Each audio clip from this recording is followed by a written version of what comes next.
आज हम NCERT history class 6 के चैप्टर 6 के नोट्स इस वीडियो में कवर कर लेंगे एंड डैम श्योर कि ये वीडियो आपके नोट्स बनाने एंड रिवीजन करने में काफ़ी ज़्यादा बेनिफिशियल रहेगी। सो एग्जाम के पॉइंट ऑफ व्यू से जितने भी पॉइंट है सबको कवर करेंगे एंड आपके बेस्ट क्लियर करने पर पूरा ध्यान देंगे। So without getting any further delay हम वीडियो को स्टार्ट करते हैं।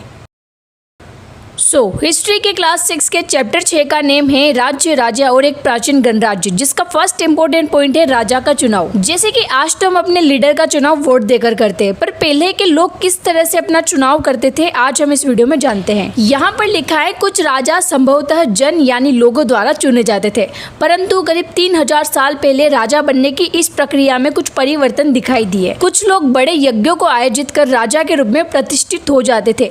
इस तरह का जो यज्ञ होता था उसे क्या कहा जाता था? अश्वमेध यज्ञ। याद रखना इंपॉर्टेंट पॉइंट है। आगे नेक्स्ट लाइन में लिखा है अश्वमेध यज्ञ एक ऐसा ही आयोजन था।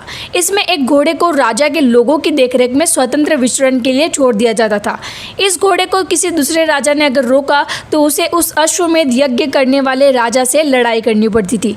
अगर उन्होंने उस घोड़े को जाने दिया तो इसका मतलब ये होता था कि अश्वमेध यज्ञ करने वाला राजा उनसे ज्यादा शक्तिशाली है, यानी पहला राजा एक घोड़े को खुला छोड़ देता था। अब अगर कोई दूसरा राजा उस घोड़े को रोक लेगा तो मतलब उसे पहले वाले राजा के साथ युद्ध करना पड़ेगा, एंड अगर नहीं रोकेगा और आगे जाने देगा इसका मतलब पहला राजा दूसरे राजा से ज्यादा शक्तिशाली है। और यहाँ पर जो भी राजा उस घोड़े को नहीं रोकते थे उसे उस यज्ञ में बुलाया जाता था। आगे लिखा है यह यज्ञ विशिष्ट पुरोहितों द्वारा संपन्न किया जाता था। इसके लिए उन्हें उपहारों से सम्मानित किया जाता था। अश्वमेध यज्ञ करने वाला राजा बहुत शक्तिशाली माना जाता था। यज्ञ में आमंत्रित सभी राजा उसके लिए उपहार भी लाते थे। इन सभी आयोजनों में राजा का मुख्य स्थान होता था। उसे राज सिंहासन या बाकी खाल के एक विशेष आसन पर बिठाया जाता था।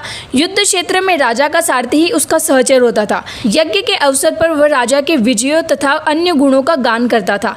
राजा के सगे संबंधी खासकर उसकी रानियों और पुत्रों को भी कई छोटे छोटे अनुष्ठान करने होते थे। अन्य सारे आमंत्रित राजाओं को काम सिर्फ बैठकर यज्ञ की पूरी प्रक्रिया को सिर्फ देखना था।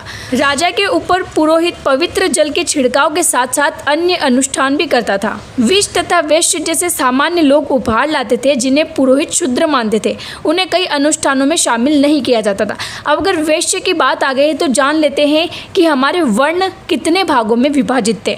यहाँ नीचे बॉक्स में लिखा है पुरोहितों ने लोगों को 4 वर्गों में विभाजित किया जिन्हें वर्ण कहा जाता था। पहला स्थान था ब्राह्मण का जो वेद का अध्ययन करते थे।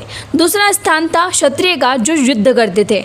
तीसरा स्थान था विष अथवा वैश्य का जो कृषि पशुपालन तथा व्यापार करते थे।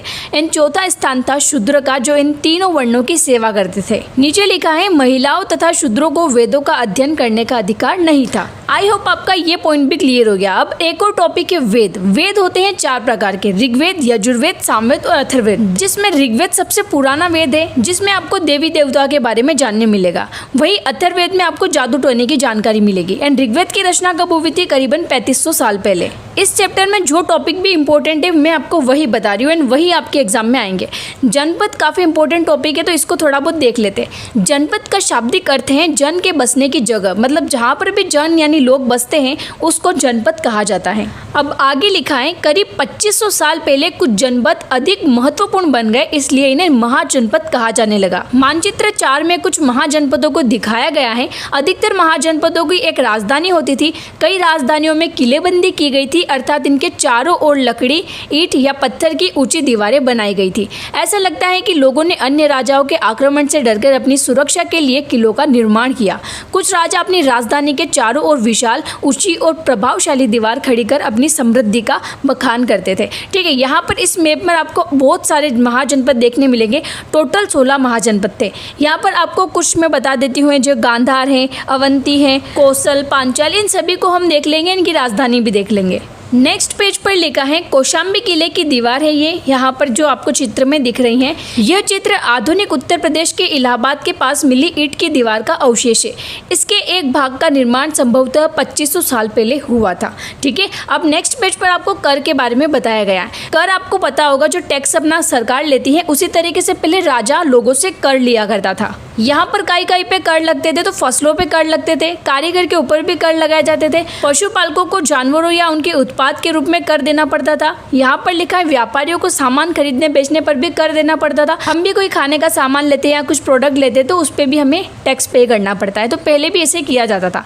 नेक्स्ट है आखेटकों तथा संग्रहों को जंगल से प्राप्त वस्तुएं देनी होती थी, यानी जो टैक्स नहीं दे सकता वो क्या करता था, कुछ अपनी वस्तुएं देता था टैक्स के रूप में। नेक्स्ट में लिखा है कृषि में परिवर्तन। देखो यहाँ पर कुछ क्वेश्चन बनते हैं, जैसे कि 1500 साल से 2500 साल के बीच में कृषि में क्या परिवर्तन दिखाई दिए।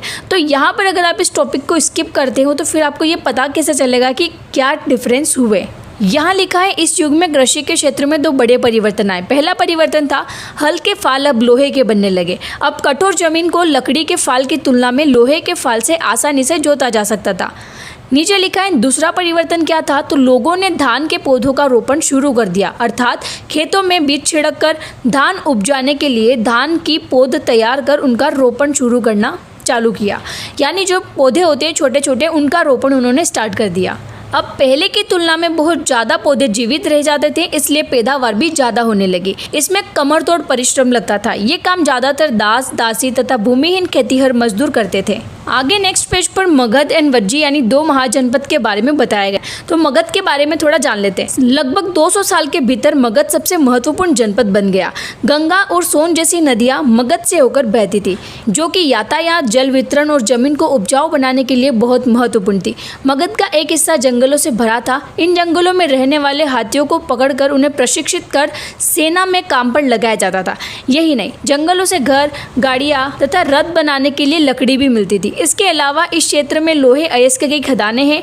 मजबूत औजार और हथियार बनाने के लिए ये बहुत उपयोगी थे। नीचे लिखा है इसमें 2 बहुत शक्तिशाली राजा थे। पहला था बिंबिसार और दूसरा था अजातशत्रु। इन्होंने अपने नियंत्रण का विस्तार उपमहाद्वीप के उत्तर पश्चिमी भाग तक फैला लिया था। बिहार में राजगृह यानी जो आधुनिक राजगीर है कई सालों तक मगध की राजधानी बनी रही।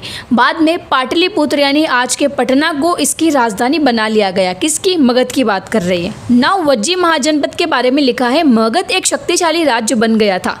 उसके नजदीक ही वज्जी था जिसकी राजधानी वैशाली जो कि बिहार थी। यहाँ एक अलग किस्म की शासन व्यवस्था थी जिसे गण या संघ कहते थे। यहाँ पर आप बॉक्स में देख सकते हैं कि गण एंड संघ क्या होते हैं।